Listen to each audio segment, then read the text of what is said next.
Госпитализация по воздуху. Сегодня в Башкортостане впервые доставили пациентов в больницу на вертолете. В Уфе во дворе перинатального центра приземлился вертолет «Робинсон-4» с пациентом на борту. Таким образом, в республике не только протестировали первую вертолетную площадку для санавиации, но и оказали экстренную помощь.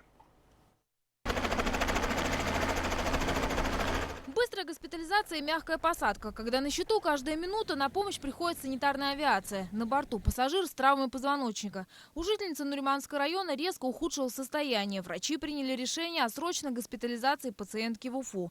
Уже через 30 минут пилот с тяжело больным пациентом посадил вертолет в столице Башкортостана. До этого не летала я. Первый раз сегодня так получилось. Отлично.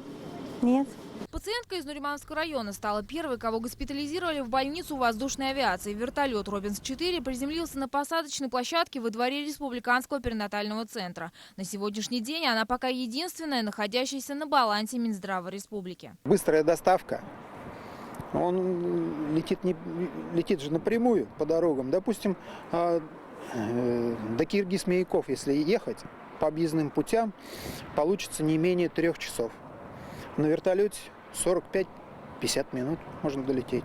В нашей республике санитарная авиация очень актуальна. У нас республика довольно-таки находится, некоторые населенные пункты далеко от медицинских центров, которые оказывают специализированную медицинскую помощь.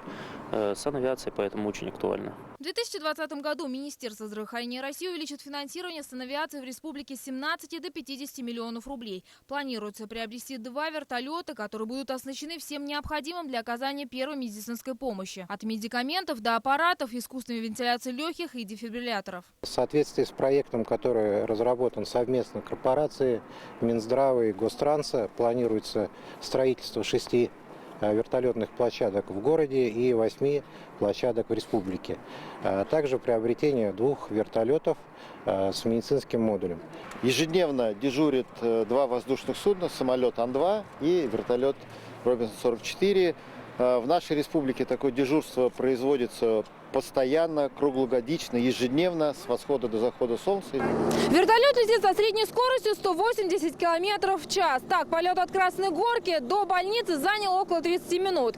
Пока на этом вертолете будут перевозить только сидячих больных. Но когда появится еще 2 воздушных судна, будут доставлять в больницы тяжело лежащих больных.